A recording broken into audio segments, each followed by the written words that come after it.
eres tentado, cuando tú eres probado, cuando tú estás en situaciones en el desierto o pruebas o tribulaciones, no es porque tú no eres hijo de Dios, estás ahí porque eres hijo de Dios, porque Satanás sabe que tú eres un hijo legítimo de Dios, y no solamente hijo, sino que también eres hijo amado. Eres hijo amado de Dios.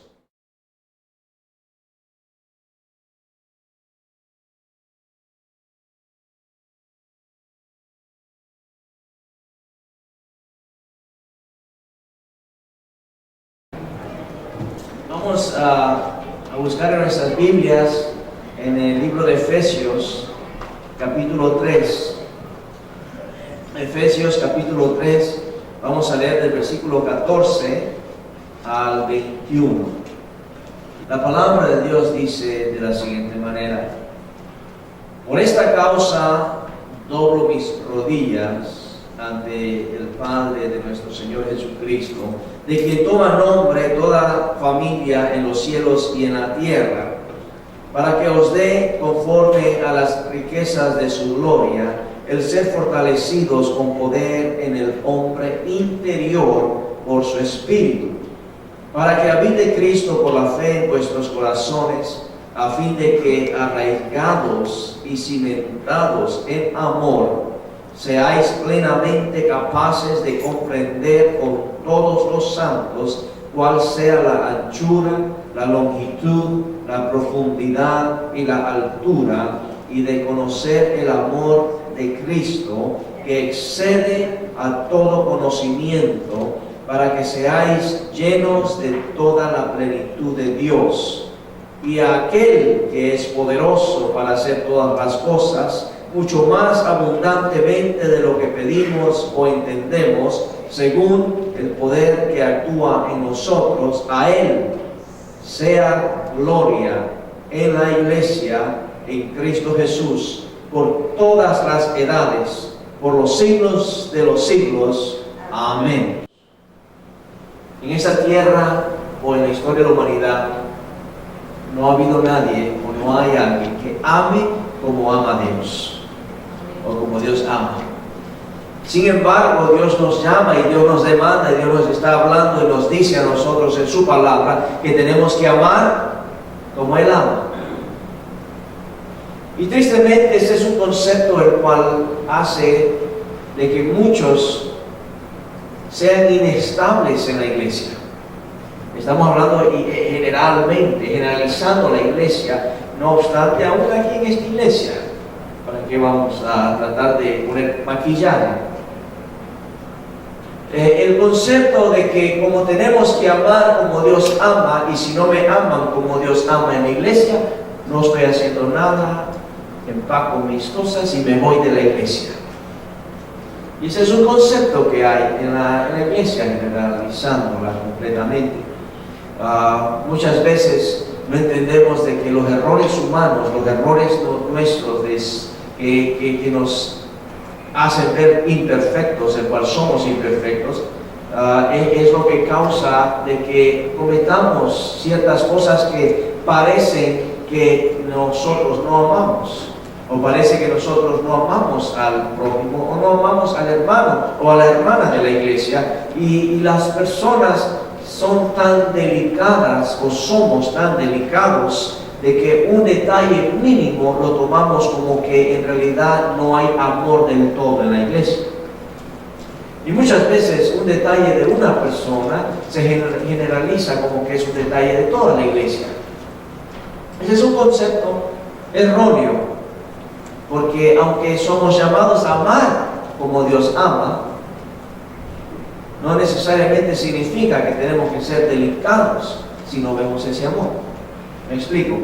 Y ese es algo que afecta mucho a las iglesias. Por eso es de que no entendemos en realidad cómo Dios nos amó, porque el amor de Dios es perfecto. No hay ninguna mancha en el amor de Dios, no hay ningún error en el amor de Dios, no hay ningún detalle que podamos criticar en el amor de Dios. Es más, muchos se asombran porque el amor de Dios es ilógico. El amor de Dios es ilógico, completamente ilógico. Usted sabe que Dios no presta nada. Y nosotros sí prestamos, ¿verdad? Y prestamos con intereses. Dios no presta nada. Ese es el amor de Dios. Y es más, Dios nos dice a nosotros que no prestemos. Imagínense eso. Dios nos dice a nosotros que entre nosotros los hermanos no debiésemos de prestarnos. O sea, no debiese de haber esa idea de te voy a prestar o nada de eso.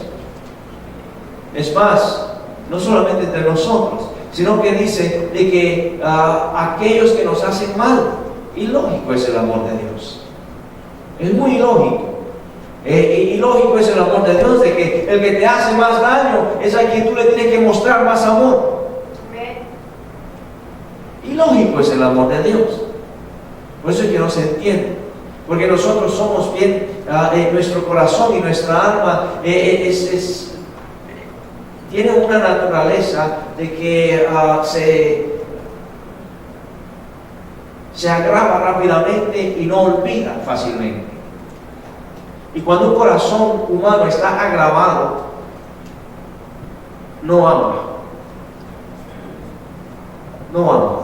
Y lamentablemente, y perdón que diga esto, pero es la realidad, el concepto erróneo que existe, de que especialmente en la iglesia, cuando ocurre un error de alguien que hace un mal a alguien erróneamente o accidentalmente, se usa hasta las escrituras bíblicas para pelear contra la otra persona, para contradecir lo que la otra persona hizo, para atacar a la otra persona. Entonces se usa la Biblia como que si fueran piedras, para tirar piedras. Incomprensible es el amor de Dios, completamente incomprensible, porque no es eso lo que Dios nos llama a hacer. Nada de eso. Es más, la Biblia no está ni siquiera para, tal vez esto es un poco delicado lo que voy a decir, pero la Biblia no está ni siquiera para contenderla. Entonces hay que contenderla. Muchos contienden con la Biblia, pelean con la Biblia. ¿Cuántas veces se ha visto un testigo de Jehová con un evangélico, con un cristiano, un pentecostal peleando en la Biblia? La Biblia no está ni para eso, o no es ni para eso, no es para contender. Anyways, como dicen los norteamericanos, incomprensible es el amor de Dios. Acabamos de leer ahorita, y si usted se nota ahí donde leímos, dice el amor que excede a todo conocimiento. ¿Qué amor es ese? Es el amor de Dios. Es el amor de Dios. El amor que excede a todo conocimiento. La semana pasada hablamos un poco acerca de el ser quebrantado por Dios. Y cuando uno es quebrantado por Dios, se está quebrando, se está rompiendo o se está partiendo lo que es la bendición de Dios. Y no es de que se está partiendo, que se está dañando, que se está quebrando. No es eso lo que está ocurriendo. Lo que está ocurriendo es el principio del derramamiento de una bendición. ¿Se acuerdan los 5 panes, los 2 peces que predicamos la semana pasada? Que los panes y los peces, cuando Jesucristo dio gracias, los panes no fueron multiplicados. Los panes fueron multiplicados cuando Él los quebró, o cuando Él los partió y los puso en manos de los discípulos. Entonces comenzaron a repartir, y cuando comenzaron a repartir, la multiplicación se estaba dando. Mientras ellos repartían, se iba multiplicando. Sí, cuando se parte el pan, o cuando se quiebra, ahí es donde empieza una bendición sobrenatural, una multiplicación sobrenatural. Y eso es lo que Dios quiere que nosotros entendamos, de que cuando hay quebrantamiento no tiene que haber queja, sino que hay que haber gozo por lo que está por venir.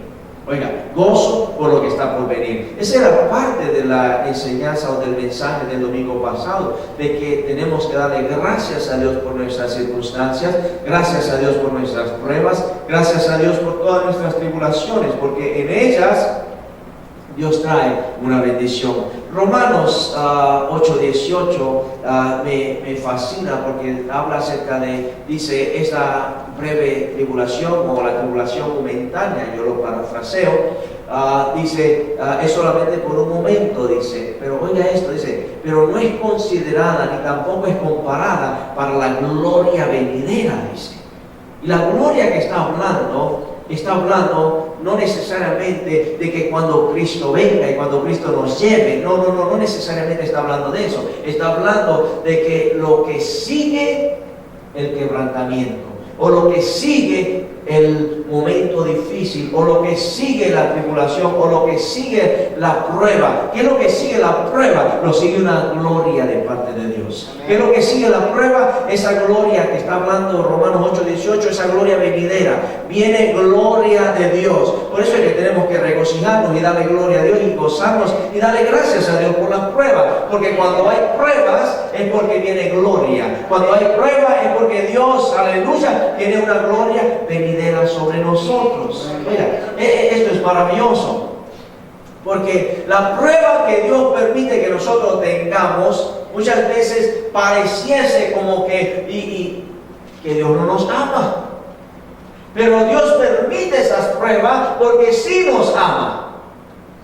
¿Me explico? Dios permite esas pruebas porque Dios quiere que nosotros vivamos, experimentemos y que nosotros estemos y nos encontremos en esa gloria venidera.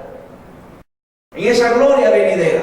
Muchas veces podemos entender algo de que al menos que no pasemos por una prueba, no podemos conocer a aquel que puede sacarnos o salvarnos de esa prueba.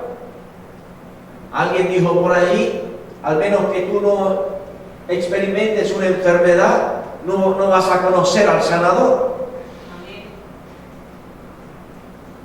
De la misma manera, es una bendición, por eso es que Dios permite las pruebas, para que nosotros le conozcamos mejor y que le conozcamos, no importa cuál sea la circunstancia, porque Él dice que Él es el gran yo soy. Entonces, cualquier sea tu situación o cualquier sea tu necesidad, Él es grande en esa situación, Él es grande en esa necesidad, Él es grande donde tú te encuentres. El gran yo soy.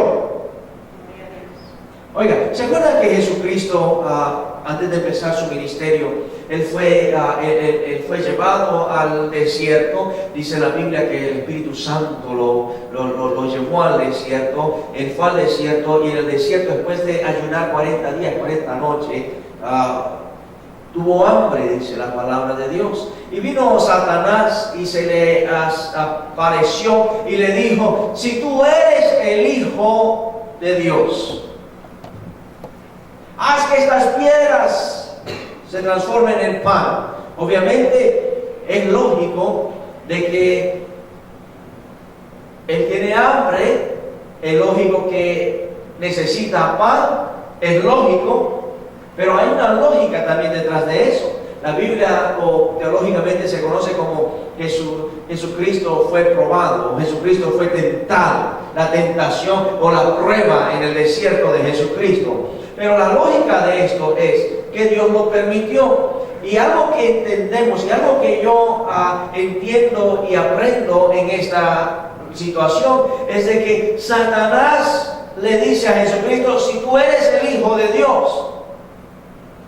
Unos versículos anterior, Dios mismo dijo que Él era, dice, tú eres el Hijo, dice, mi Hijo amado en quien yo tengo complacencia. Oiga, Dios mismo, el Padre, dijo: tú eres mi Hijo amado, le dijo a Jesucristo. Y Satanás le dice: si tú eres el Hijo de Dios, entonces usted mire esto. Si Jesucristo está siendo tentado, y la frase que Satanás dice: si tú eres el Hijo de Dios, no es de que Satanás no sabe que Él es Hijo de Dios. Satanás sabe que Él es Hijo de Dios, y porque Él sabe, por eso lo dice. Somos probados o entramos en circunstancias, tribulaciones, porque somos hijos amados de Dios, porque no somos una sombra, somos reales, somos hijos reales. Créame, no somos hijos postizos de Dios, aunque la Biblia dice que hemos sido adoptados, pero la maravilla de la palabra de Dios es de que aunque hayamos sido adoptados, somos legítimos de Dios. Él nos reconoce a nosotros como legítimos. Somos hijos legítimos, el cual el ser reconocido hijo legítimo es cuando Dios nos otorga a nosotros todos los derechos de hijo. y todo el reconocimiento como hijo. Por eso es de que ahora tú y yo somos coherederos con Cristo. ¿Por qué? Porque somos hijos legítimos. Cuando nosotros somos o entramos en una circunstancia bien difícil, es porque somos hijos legítimos. Y no necesariamente significa de que por ser hijos legítimos tenemos que entrar en circunstancias difíciles. No. Es porque el enemigo siempre quiere contrarrestar las cosas de Dios, pero Dios siempre está con los hijos de Él. Dios siempre está con nosotros. Dios siempre va a estar con nosotros. Y ese es el amor incomprensible de parte de Dios. ¿Por qué? Porque aunque nosotros que muchas veces somos malos hijos, nosotros somos hijos desobedientes, aún muchas veces somos hijos que nos gusta poner perdón, no sé, algunos si esta palabra es ofensiva, pero en mi país dicen berrinche. Cuando alguien hace un berrinche es cuando alguien se pone y no sé si alguna vez a usted le ha pasado que esté en la tienda y su niño le dice, yo quiero eso, yo quiero eso, y le dice, no, ahorita no, mañana o la próxima vez. Yo quiero eso, papi, yo quiero eso, mami.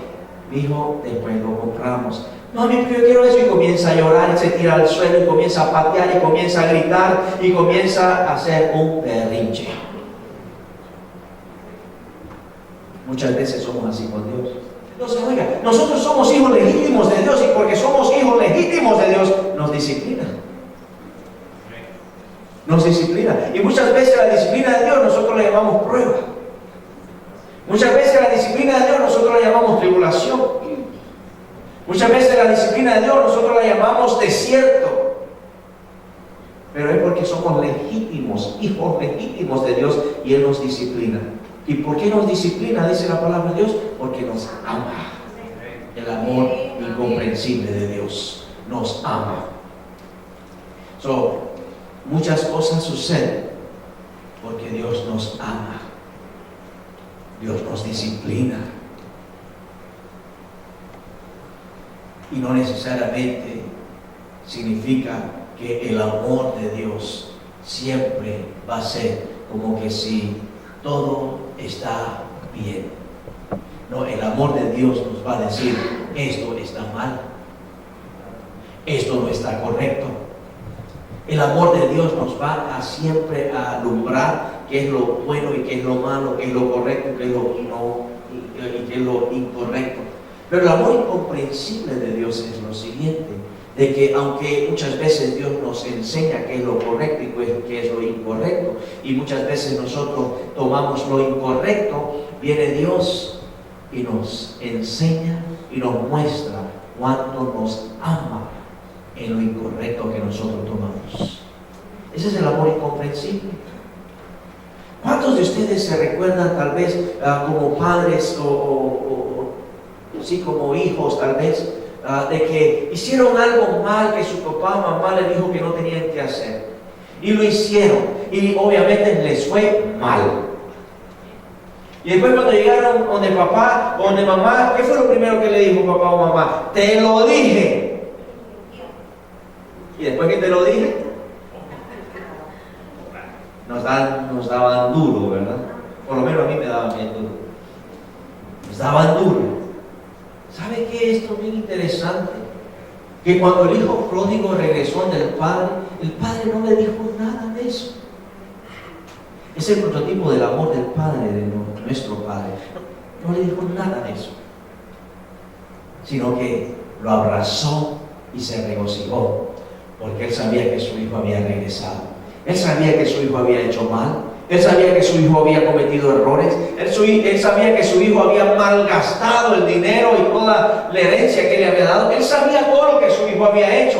Pero todo eso lo puso a un lado porque era más valioso el hijo que lo malo que había hecho el hijo. Era más valioso que su hijo había vuelto en sí y que había recapacitado que lo que su hijo había malgastado. Ese es el amor del Padre. Ese es el amor incomprensible de nuestro Dios. El amor de Dios. ¿Cuál es el amor incomprensible de Dios? Oiga esto. Lo que yo acabo de decir. El amor incomprensible de nuestro Padre hacia nosotros es de que tú eres más valioso o tú vales más ante sus ojos que el error que tú cometas. ¿Sí me explico? No estoy instando de que tenemos que cometer errores. No. O déjeme decirlo de nuevo.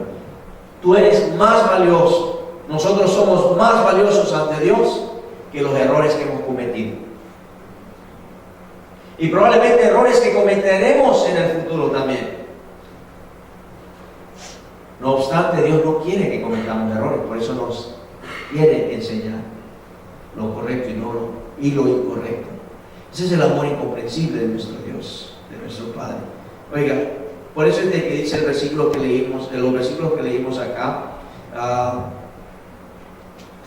Solamente voy a decir algo. El versículo 15 dice: de quien toma nombre toda la familia o toda familia en los cielos y en la tierra. Teológicamente, el versículo 15, teológicamente no está hablando de toda la creación. No está hablando de toda la creación. Y tal vez ustedes saben esto, pero vale la pena recalcarlo. Toda la creación es creación de Dios, pero no toda la creación son hijos de Dios. Entonces, cuando está hablando acá el versículo 15 de que toda la familia, o toda familia en los cielos y en la tierra, toma nombre en nuestro Señor Jesucristo, no está hablando de todo lo creado, está hablando de todos aquellos que han aceptado a Jesucristo, que están acá en la tierra, y todos aquellos que han aceptado a Jesucristo, que han muerto o que están durmiendo en Cristo. Este es algo que enseña teológicamente, la teología enseña de esta manera, de que está hablando de los que están en Cristo y los que han dormido o los que están durmiendo en Cristo. Porque la Biblia no puede mentir, la Biblia no se puede contradecir, aunque muchos crean o quieran y dicen de que se contradice la Biblia no se contradice, porque la Biblia está bien clara de que todos aquellos que le reciben a Él, que es a Cristo Jesús, son los únicos que tienen la potestad de ser llamados hijos de Dios. Por eso es que cuando venimos a Cristo, venimos a ser parte de una nueva familia. Por eso es que ahora tenemos un Padre, que es nuestro Padre Celestial. Ahora es que compartimos ese amor, es un amor, el amor de nuestro Padre. ¿Por qué? Porque hemos recibido a Jesucristo. Si no recibimos a Jesucristo, no somos hijos, solamente somos creación. Dice: para que os dé conforme a las riquezas de su gloria el ser fortalecidos con poder en el hombre interior por su Espíritu. No quiero detenerme aquí mucho tiempo, porque entendemos y la palabra de Dios dice de que nuestro hombre exterior se va desgastando, pero nuestro interior tiene que ir renovándose, y nuestro hombre interior se renueva por medio del Espíritu Santo. Por eso es de que sabemos y entendemos de que nosotros nos deterioramos y envejecemos, porque el hombre exterior se va deteriorando o demacrando, pero el interior tiene que ir renovándose, rejuveneciéndose cada vez más. ¿Por qué? Porque el Espíritu de Dios en nosotros, y eso es algo que entendemos, de que entre más nosotros vivimos, o diríamos entre más años nosotros pasamos en esta tierra, tenemos que crecer más en el amor de Dios. Y es eso de lo que renueva en nosotros. Oiga, es lo que renueva en nosotros. El Espíritu Santo, sí, pero hay algo, hay cosas que el Espíritu Santo quiere que nosotros ejercitemos de lo de adentro, de nuestro interior. Y lo que el Espíritu Santo quiere que nosotros ejercitemos de nuestro interior es el amor de Dios. Usted no ha visto personas de que no conocen el amor, son personas que parecen que están más amargadas que un café sin azúcar. Personas que están amargadas porque no conocen el amor. Pero cuando nosotros conocemos el amor de Dios, créanme, de que usted va a estar rejuvenecido, es más, saludable va a estar también. Muchas veces podemos entender, y los doctores, la ciencia lo dicen, la falta del amor. Oiga, la falta del amor es reemplazada por amargura, por depresión, por soledad hay una palabra en español que se me está escapando ahorita, cuando uno es grumpy, gruñón, hay otra palabra, un poco, no, hay otra palabra, grumpy, rencoroso. Una persona rencorosa. Una persona rencorosa padece de más problemas de salud, porque hay ausencia de ese amor adentro. Hay ausencia. Entonces, lo que quiero proyectar acá es de que el amor de Dios produce rejuvenecimiento en nuestro corazón, rejuvenecimiento en nuestro interior. El Espíritu de Dios es el que quiere que ejercitamos en nosotros el amor de Dios. Acuérdense que la palabra de Dios dice que Dios es amor. ¿Y Dios está ¿dónde? En nosotros. Entonces en nosotros tiene que estar el amor, pero el amor de Dios. Por eso es que dice el siguiente versículo. Oiga, dice el siguiente versículo: para que habite Cristo por la fe en nuestros corazones. ¿A fin de qué? A fin de que arraigados y cimentados en amor. El amor es la mejor medicina que existe. El amor es la mejor medicina. Y por eso es de que 1 Corintios 13, algunos de ustedes lo han leído acerca del amor. El amor todo lo aguanta, dice. Pero nosotros no aguantamos nada. ¿Verdad? ¿Saben por qué nosotros no aguantamos nada? Porque nosotros pensamos en nosotros. Esto no es justo para mí. Esto cómo me pudo haber pasado a mí. Esto yo no me lo merecí. Eso está hablando del yo. Salud. Eso está hablando del yo. ¿Me explico? Cuando yo no me lo merezco, está hablando del yo. ¿Cómo me pudo pasar esto a mí? Está hablando del yo. Yo. Por eso es que el amor de Dios se hace a un lado y el yo se pone presente. Entonces, obviamente, el amor sí todo lo aguanta, pero yo no lo aguanto nada. Yo no aguanto nada. Que seamos arraigados y cimentados en amor, dice. ¿Para qué? ¿Para qué? Dice, para que seáis plenamente capaces de comprender con todos los santos cuál sea la anchura, la longitud y profundidad y la altura. ¿De qué está hablando? ¿De qué está hablando? Está hablando de está hablando de la anchura, está hablando de la longitud, está hablando de la profundidad y está hablando de la altura. ¿De qué? ¿De qué? Del amor de Dios. Del amor de Dios. Está hablando, y esta es una manera que está hablando Pablo. Pablo aquí está expresando de una manera metáfora. O sea, es la manera que nosotros podamos entender anchura, longitud, profundidad, altura. Es lo que está para que nosotros podamos entender la infinitidad o lo infinito que es el amor de Dios. El amor incomprensible de Dios, el cual Dios quiere que nosotros ejercitamos, pero nosotros no lo ejercitamos. ¿Por qué no lo ejercitamos? Porque nos molestamos rápidamente, o nos molestan las acciones rápidamente, o nos airamos rápidamente. Y perdón que diga esto, ¿sabe por qué nos molestamos rápido? Porque somos egoístas. Porque somos egoístas. En nosotros hay una naturaleza egoísta, egocéntrica.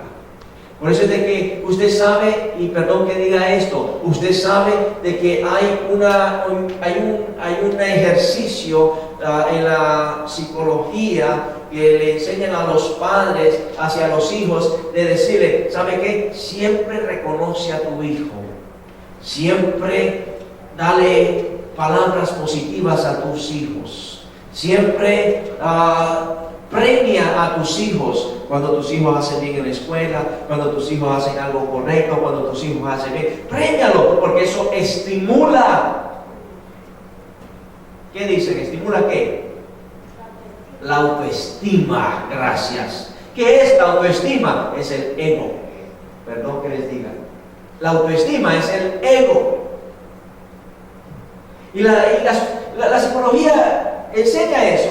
Y lamentablemente el hombre aprende y recoge esas cosas, como una vez predicó el hermano Jorge acerca de aquel señor que iba recogiendo piedras. Iba recogiendo, llegó un tiempo que estaba muy pesada la carga. Y el ser humano recoge esas cosas. Y usted puede ver muchas veces hijos que de repente se comportan mal. Y le pregunta, ¿pero por qué? Es que mi mamá nunca me ha reconocido. Mi mamá nunca me ha dicho, o mi papá nunca me ha dicho, buen trabajo. Mi papá nunca me ha dicho, lo hiciste bien. La autoestima la tienen dañada. Pero ¿será en realidad eso? O sea, siendo sincero, ¿será en realidad eso? Es cierto hasta un cierto punto. En la naturaleza humana, egocéntrica humana, es cierto. Pero cuando nuestro ego es puesto a un lado y nuestro Padre Celestial, el amor de Dios es puesto en nuestros corazones, ¿sabes qué? Por eso es de que ahora la palabra nos enseña de que no es acerca de nosotros, es acerca de Cristo Jesús. Me den estímulo o no me den estímulo, no importa, porque es Cristo Jesús el que tiene la gloria y es de Cristo Jesús el que se merece la gloria. Por eso es de que ahora nosotros en Cristo Jesús no es acerca de que nuestra luz brille, sino que Cristo Jesús brille. Porque muchas veces se alimenta la autoestima tanto que cuando venimos a Cristo Jesús nos hacen un daño, ya no queremos ir de la iglesia. Porque venimos con autoestima, entre paréntesis o entre comillas, autoestima bien alta, y en la iglesia me la dañaron. Y obviamente la iglesia, el lenguaje es de que tenemos que menguar. El lenguaje de la iglesia es de que tenemos que ser humildes. El lenguaje de la iglesia es de que ahora, ¿sabe qué? No es mi talento, no son mis habilidades, es la gracia de Dios. Por eso es de que muchas veces en los grupos de alabanza, estoy hablando universalmente, muchos músicos están en la música de la iglesia. ¿Pero por qué? Porque ellos saben tocar y porque ellos saben de que son buenos a tocar y porque ellos saben de que al final del servicio le van a decir, me tocaste pero maravilloso. Le suben la autoestima. Entonces, el menguar no existe. Las luces humanas son muchas, pero la luz de Cristo la opacan con las habilidades y la autoestima humana. ¿Por qué es eso? ¿Sí me explico? Por eso es que es bien difícil entender el lenguaje o entender el ejercicio que tenemos que menguar, que tenemos que ser humildes, que si tengo una habilidad o si tengo algún talento, la gloria sea a Dios por ese talento. Ese talento no es mío, es de Dios. Y ¿sabe qué? Eso le pertenece a Dios y es para que se lo dé a Dios. De la misma manera, es visto también personas que han tenido talento pero tremendo y se han alimentado la autoestima tanto que se olvidaron de que el talento fue dado por Dios. Y entonces, ¿qué pasó? De repente algo sucedió de que el talento no lo pueden ejercitar más. Y muchas veces, muchos de ellos, perdón que diga esto, pero muchos de ellos aún hasta han sufrido accidentes y pierden su talento.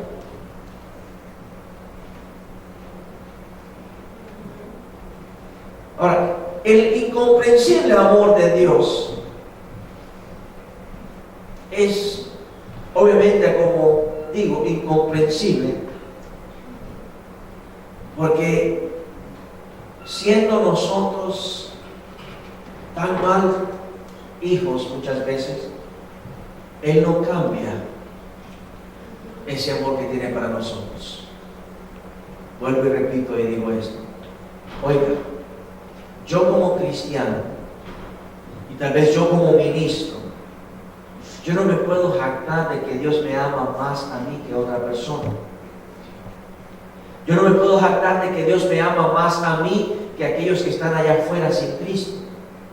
Oiga, el amor incomprensible de Dios, Oiga, el amor incomprensible de Dios es de que Dios ama a Joshua, Dios lo ama a usted con la misma medida de amor con la que Él ama a la prostituta que está allá afuera en la calle, y al drogadicto que está allá afuera debajo de un puente, y a aquel que está tal vez probablemente maquinando el hacerle daño a otra persona. Wow, ese es el incomprensible amor de Dios. De que tal vez yo estoy predicando, estoy enseñando acá, pero Dios me ama a mí con la misma intensidad y con el mismo nivel y con el mismo amor que Dios ama a aquel que ahorita le está haciendo daño a su propia familia. Ese es el incomprensible amor de Dios. Por eso es de que es bien claro de que la Biblia nos enseña que aún nosotros siendo pecadores, Él murió por nosotros. Por eso es que la Biblia nos enseña, oiga, que Jesucristo, el Padre, cuán grande amor del Padre, que dio a su Hijo unigénito, para que todo aquel que en Él crea no se pierda, mas tenga vida eterna. Oiga, el Padre dio a su Hijo unigénito por toda una humanidad que no había aceptado todavía a Jesucristo.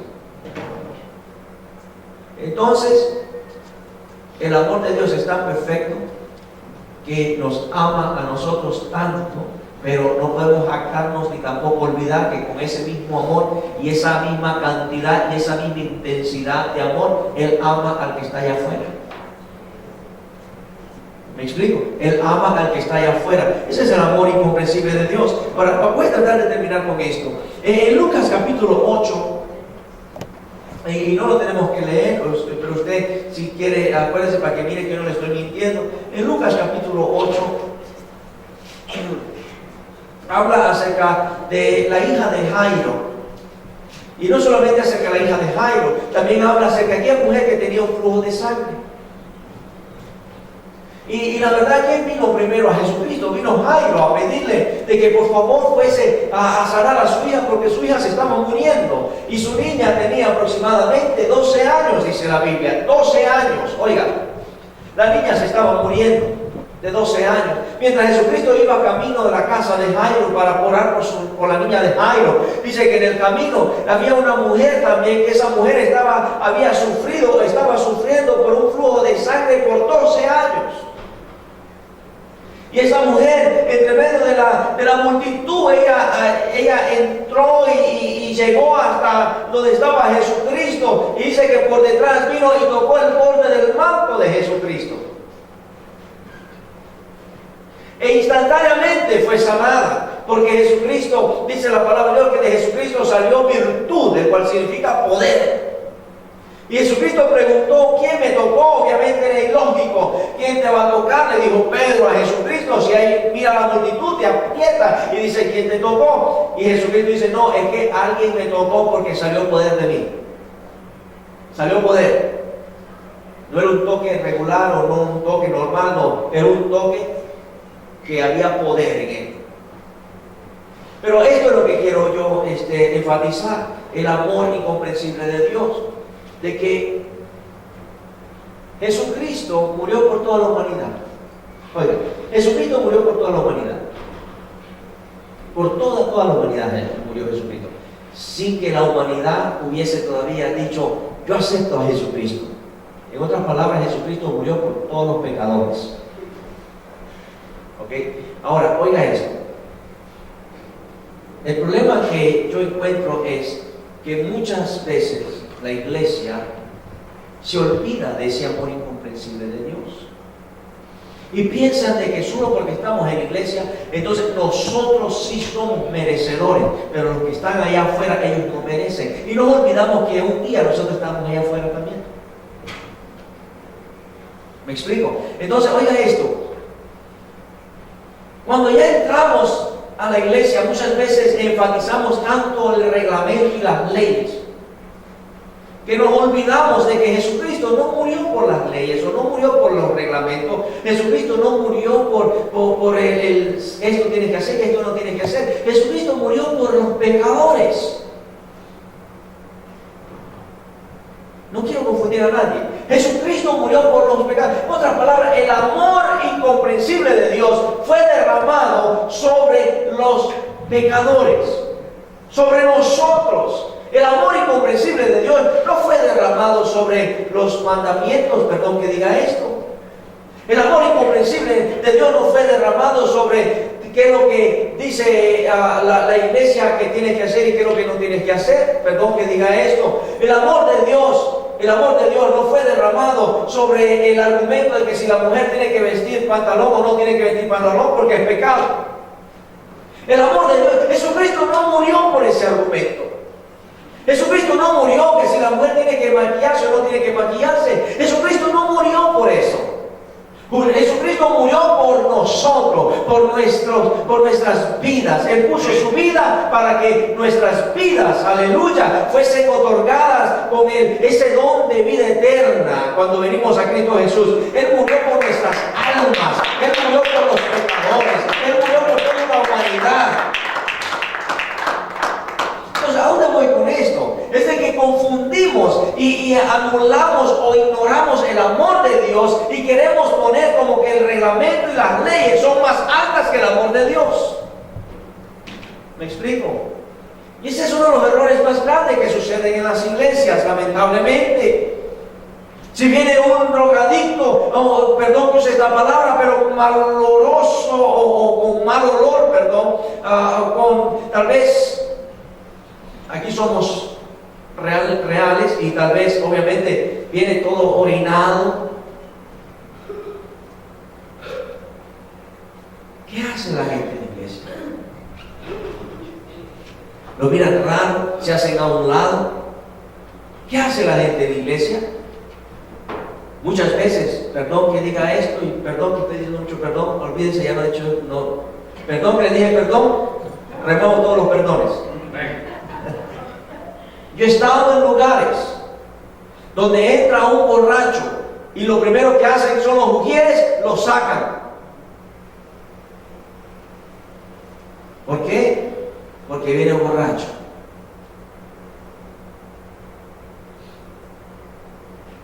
En otras palabras, como que si a la iglesia solo tienen que entrar los santos.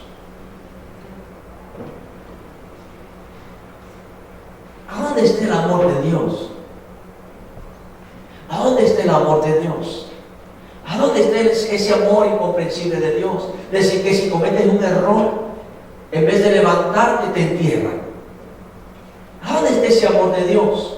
¿A dónde está ese amor de Dios? De que en vez de predicarle la palabra de Dios a ese drogadicto, a ese borracho, a esa persona que está debajo de un puente, se le aleja y uno piensa, cuidado porque te pueden robar. ¿A dónde está el amor de Dios? Yo entiendo que tiene que haber cautela en muchas cosas o en todo. Yo entiendo eso. Pero ¿a dónde está el amor de Dios? Muchas veces creemos de que no solamente el reglamento, sino que nosotros somos mayor que el amor de Dios. ¿Me explico lo que estoy diciendo? ¿A dónde está ese amor de Dios? Entonces, esta mujer, oiga esto, esta mujer de que ella llegó a Jesucristo, tocó el borde del manto de Jesucristo. Pero oiga esto, la ley, el reglamento decía de que esta mujer no podía estar presente en medio de la multitud. La ley decía que mientras esta mujer estaba bajo esa enfermedad, nadie la podía tocar, ella no podía tocar a nadie. Esa era la ley. Esta mujer rompió la ley, esta mujer rompió el reglamento, esta mujer rompió la ley que supuestamente tenían, la ley de Moisés, para poder llegar a Jesucristo. ¿Qué decía la ley acerca de esta mujer? La ley decía que esta mujer tenía que ser apedreada. La ley decía que esta mujer tenía que ser castigada. Eso decía la ley. ¿Y usted cree que Jesucristo no conocía la ley? Jesucristo era el dador de la ley. De Él salió la ley. Él dio la ley. Jesucristo conocía la ley perfectamente. Pero ¿cuál es el amor incomprensible de Dios? De que en vez de ejecutar la ley sobre esta mujer, le ejecuta sanidad a esa mujer. Oiga, Ese es el amor incomprensible.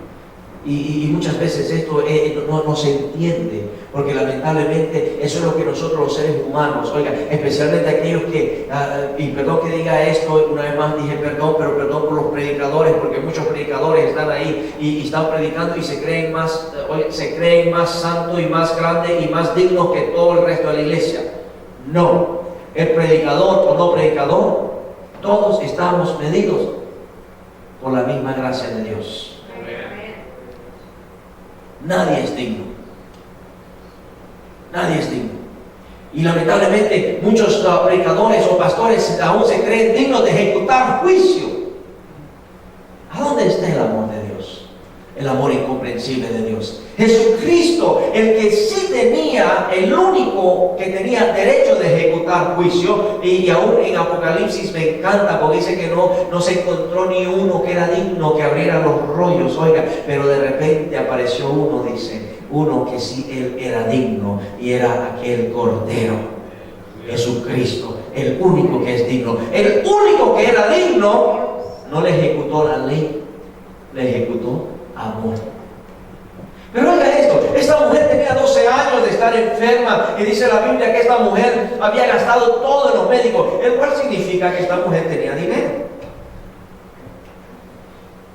Podemos entender de que el dinero no puede comprar el amor de Dios. Podemos entender que el dinero no puede comprar la sanidad de nadie. Podemos entender que el dinero no puede darte lo que Dios te puede dar. Al otro extremo está una jovencita, una niña de 12 años que se está muriendo. Y de repente cuando esto pasa, que esta mujer toca el borde del manto de Jesucristo, y Jesucristo dice, ¿quién me tocó? Y esta mujer temblando, dice la Biblia, y con miedo, con terror prácticamente se postró delante de Jesucristo y le dijo que había sido ella. ¿Por qué estaba temblando? ¿Por qué estaba ella aterrorizada? Porque ella sabía lo que la ley decía, si ella hacía lo que hizo. Ella sabía la ley y ella estaba temblando porque ella pensó que iba a morir. Ella pensó que secretamente había hecho lo que hizo y se iba a ir, pero Jesucristo dijo no. Porque la gente tiene que saber que mi amor es más grande que la ley. La gente tiene que saber que la ley no es o no se puede poner al mismo nivel con el amor de Dios. Y la mujer temblando le dijo, fui yo, Señor. Y Jesucristo le dijo, tu fe. Oiga, qué amor de Dios es esto. Y en eso llegan y le dicen a Jairo, no molestes más al maestro porque tu hija murió. La hija de Jairo muere, la niña está muerta ya. Y le dice Jesucristo le dice, no te preocupes, yo estoy parafraseando, no te preocupes, solamente cree. No te preocupes, solamente cree, le dice. Ahora, mire algo que quiero enfatizar ahorita. La mujer que estaba sufriendo por 12 años era una mujer que tenía habilidades de poder actuar. Actuar, cuando digo actuar, es de acción, no de actuación, ¿ok? De poder tener acción. ¿Cuál fue la acción de ella?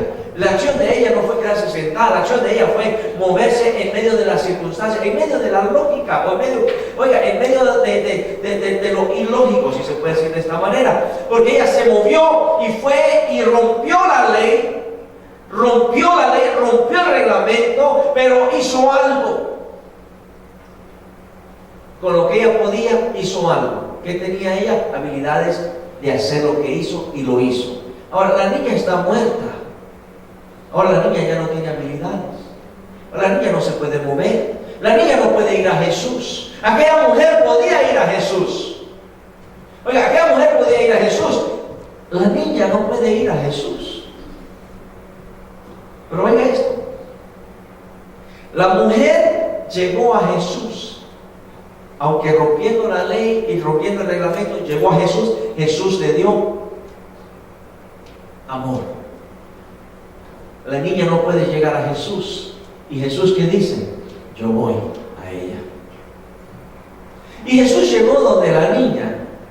Y cuando llega Jesús donde la niña, obviamente están llorando ahí. Están llorando porque la niña murió. Y Jesucristo viene y sacó a todos de que estaban ahí en el cuarto y le dijo, la niña no está está muerta, ella duerme. Y dice que se burlaron de Jesucristo porque ellos no entendían lo que Jesucristo estaba hablando. Y Jesucristo entró y estaba ahí con Pedro, con a Jacobo y con Juan y los papá y mamá de la niña. Oiga esto.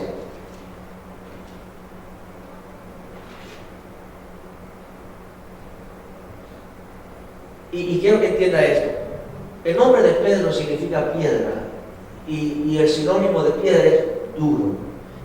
El sinónimo de duro es reglamento. El sinónimo de reglamento obviamente viene de la ley. ¿Ok? Ley. Pedro representa la ley. ¿Ok? Jacobo significa un cambio.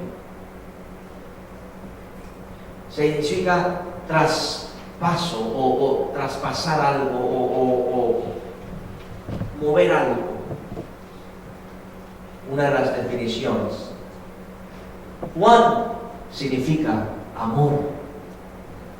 Y Jesucristo entra con Pedro, Jacobo y Juan, tipificando y dándonos una enseñanza tan grande que lamentablemente mucha parte de la iglesia todavía no entiende y no comprende, que Pedro, Jacobo y Juan es el simbolismo de lo que sucedió cuando Cristo vino. La ley, oiga, la ley fue suplantada, es lo que significa Jacobo, suplantada por el amor. Oiga lo que estoy diciendo. Pedro, tipo de la ley. Jacobo, trasplantar. Juan, amor. ¿Por qué hace esto Jesucristo? Porque Jesucristo entra y dice que toma a la niña de la mano. ¿Qué dice la ley? ¿O qué decía la ley? La ley decía que un sacerdote, el cual era Jesucristo era reconocido como sacerdote, un sacerdote no podía tocar un cadáver. Oiga, un sacerdote le era abominable. Dios prohibió en la ley que un sacerdote tocara un cadáver. ¿Y qué está haciendo Jesucristo? Está tomando a la niña que está muerta, la toma en la mano, está tocando un cadáver. Jesucristo rompiendo la ley, pero sin embargo la Biblia dice que Jesucristo no quebró ni una de la ley. Entonces, ¿cómo es eso? Como que se contradice. Jesucristo está quebrando la ley, está quebrando el reglamento, pero la Biblia dice que Él fue perfecto y que Él vino a cumplir la ley, no a quebrar la ley. Ahí es donde muchos pueblos se confunden y muchos ministros se creen la ley de la iglesia. Se creen la ley en la iglesia, ellos. Jesucristo toca el cadáver, pero a Jesucristo no le es contado como pecado tocar el cadáver. Porque el amor trasplantó la ley. Si me estoy entendiendo. A Jesucristo no le es contado como pecado, porque el amor es lo que Él está enseñando. ¿Por qué no le es contado como pecado? ¿Por qué no le es contado como que Él rompió la ley? Por eso es que metió a Pedro, a Jacobo y a Juan. Está explicando. Jesucristo dice, les voy a enseñar por qué. Tengo a Pedro, que es tipo de la ley. Tengo a Jacob, que es el trasplante o el trasplantar. Y tengo a Juan, que es el amor. Quiero decirles que la piedra o lo que es la ley está siendo trasplantada por el amor. El amor de Dios es más grande que la ley misma. Qué gran amor de Dios, que es incomprensible para nosotros. ¿Sabe cuál es la naturaleza del hombre? La naturaleza del hombre es: hizo mal, tiene que pagar. Cometió un error, tiene que pagar. Y oiga esto, y le voy a decir algo más, que tal vez usted no lo ha escuchado. Va a decir, el pastor sí ahora sí se salió, se le fue la onda. Lo que le estoy enseñando ahorita nos lleva cuando Santiago dice de que todo lo que sembramos, cosechamos. Oiga, todo lo que sembramos, cosechamos. ¿Sabe usted que ahora en Cristo Jesús eso tiene un límite? Porque el cosechar lo que uno siembra, esa es parte de la ley. Ahora en Jesucristo, en la gracia, eso tiene su límite. Ahora la gracia de Dios, oiga, la gracia de Dios nos enseña de que aunque tal vez nosotros, como nos dice la física, toda acción tiene una reacción. Tal vez lo que nosotros hacemos, tal vez muchas veces estamos esperando cosechar lo que sembramos, pero entre medio del proceso del cosechar lo que sembramos, la gracia de Dios se activa y actúa y nos corta el tiempo de cosecha. ¿Me explico? No quiero confundir a nadie. Oiga, le voy a dar un ejemplo que Dios nos muestra aún en el Antiguo Testamento. David pecó. Y cuando David pecó, Dios le dijo, y estoy hablando cuando David pecó, cuando él censó al pueblo. Pareciera como que no fuera tan grave el asunto. David censó al pueblo y vino Dios y le dijo algo bien interesante. Le dio 3 opciones. ¿Qué quieres? Que suceda esto, que suceda lo otro, que suceda lo otro, pero vas a cosechar lo que sembraste. Vino David y dijo, una de las opciones, dijo, yo prefiero caer en las manos tuyas, Señor. Así le digo, yo prefiero caer en las manos tuyas, Señor, porque sé que tú tienes misericordia. El hombre no tiene misericordia. Y dice que Dios ejecutó, puso un ángel y con una gran espada desenvainada y comenzó el juicio sobre David, sobre el pueblo. Y eran por 3 días, el juicio era por 3 días. Y dice que no había llegado el 3er día todavía cuando David clamó por misericordia. ¿Y sabe qué es el amor de Dios que nos enseña acá?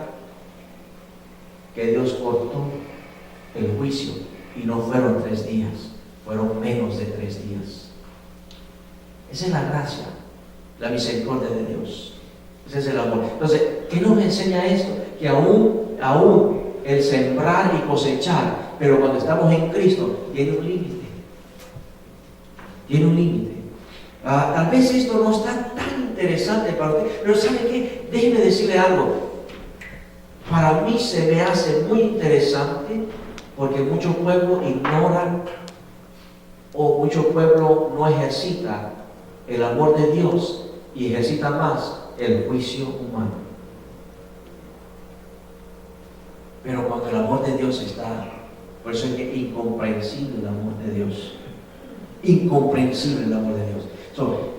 La jovencita, Jesucristo le toma la mano y le dice, joven, a ti te digo, levántate. Y la niña dice que el Espíritu vino sobre ella, el Espíritu volvió en ella y resucitó.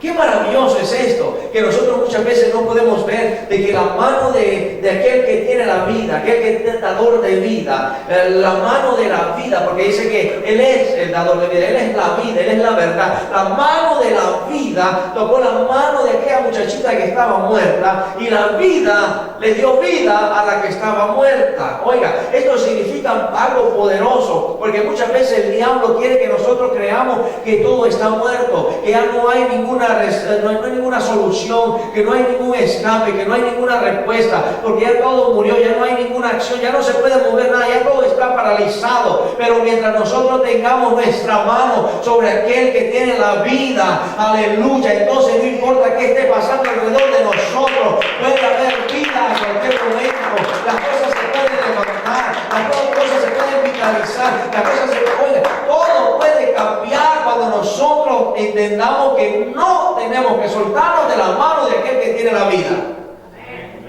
Aunque las cosas parecen que estén muertas, no importa, el enemigo es mentiroso, él es mentiroso. Y cuando él te dice que todo está muerto, es porque es lo contrario, es porque puede haber vida. Acuérdate esto, le dijo Jesucristo, si tú eres hijo de Dios, le dijo si tú eres hijo de Dios, porque él sabía que era hijo de Dios. Cuando el enemigo viene y te dice, todo está muerto, no tiene caso, no sigas orando, no sigas pidiendo, mira que ya todo se acabó, es mentira, es porque todavía hay caso, porque todavía hay una solución, porque todavía hay una respuesta, respuesta, porque todavía hay, aleluya, una respuesta de parte de Dios, porque todavía hay vida, porque todavía hay sanidad. Muchas veces a algunas personas el enemigo le dice, ¿sabe qué? Mira, has pasado tanto tiempo enfermo, has pasado tanto tiempo enferma, mira, has pasado tanto tiempo, han orado por ti tantas veces, has ido a la iglesia tantos domingos y sigues enfermo, deja de ir a la iglesia, quédate en la casa mejor, deja de hacer esto, deja de hacer lo otro, deja de servir, de todos modos es una pérdida de tiempo. Nada está pasando, nada está cambiando, estás esperando y solo te dicen, espera, deja todo, date por vencido. El enemigo te dice así, es mentira del diablo. Cuando te dice eso es porque está más cerca tu bendición, porque está más cerca tu sanidad, porque está más cerca tu respuesta, está más cerca que la mano de Dios te toque. Siempre lo que el enemigo dice es porque está lo contrario por venir. Y el enemigo quiere hacernos creer lo contrario. Cuando el diablo trata de hablar es porque está mintiendo y la verdad está detrás inmediata. Y Dios quiere que nosotros entendamos eso, que el amor de Dios nunca nos va a dejar, nunca nos va a abandonar. Tal vez hemos estado, o tal vez ha estado alguna persona enfermo por mucho tiempo, pero déjeme decirle algo, a Dios no se le ha olvidado. Y la Biblia a mí me dice que Él es el mismo de ayer, hoy y siempre. Y ayer Él era el sanador, hoy Él sigue siendo el sanador. Y hoy Él seguirá siendo lo que Él hacía antes. Y probablemente aún cosas mayores, dice la Biblia. No probablemente, sí, cosas mayores va a hacer. Y tú y yo somos parte de las cosas mayores que Dios va a hacer. Oiga, tú y yo somos parte de las cosas mayores que Dios va a hacer. El enemigo es mentiroso. El amor de Dios es grande. El amor de Dios es más grande. Oiga, el amor de Dios es tan grande que cubre tu ayer y tu pasado. Solamente tú tienes que entrar en un nuevo presente. Solamente tenemos que entrar en un nuevo presente. Ese es el amor incomprensible de Dios. El amor incomprensible de Dios es de que su palabra que Él da nunca la va a remover, ahí va a permanecer. Y lo que Él te ha hablado, lo que Él te ha dicho, Él va a cumplirlo porque Él va a hacer lo que Él habló. No importa cuántos días pasen, no importa cuántos meses pasen, aún probablemente años pueden pasar, pero cuando Dios habló, déjeme decirle que Dios va a cumplir. Y usted tiene que creerle, creámosle a Dios. Si usted se atreve, oiga, si usted se atreve a creerle a Dios, si usted se atreve a creerle a Dios, usted va a ver la gloria de Dios. Dice la palabra de Dios, si creyeres, verás la gloria de Dios. Oiga, si creyeres, verás la gloria de Dios. Si creyeres, verás la gloria de Dios. Esto es maravilloso, porque prácticamente Jesucristo le dijo a la hermana de Lázaro, el que cree en mí, dice, no morirá. Y el que está muerto, resucitará. Oiga, esto es tremendo, poderoso, porque está hablando que cualquier sea la circunstancia, como aquella niña que estaba muerta, Jesucristo es más que poderoso para levantarla. Jesucristo es más que poderoso para levantarte. Jesucristo es más que poderoso para sanarte. Jesucristo es más que poderoso para remover toda cosa, toda mentira y todo obstáculo que el diablo ha puesto. Jesucristo es más que poderoso. ¿Y sabe por qué lo hace? Porque grande es su amor. Grande es su amor. Y somos hijos legítimos de Él. Es la diferencia que tenemos entre nosotros los cristianos y los del mundo, que nosotros somos hijos legítimos, pero en nuestros corazones tiene que haber un deseo grande e ilimitado de que aquellos que están afuera vuelvan y sean partes y sean hijos legítimos de Jesucristo, hijos de Dios. Oiga, no importa cuál sea la situación o la circunstancia, el amor de Dios es más grande. El amor de Dios es más grande. El amor de Dios es más grande.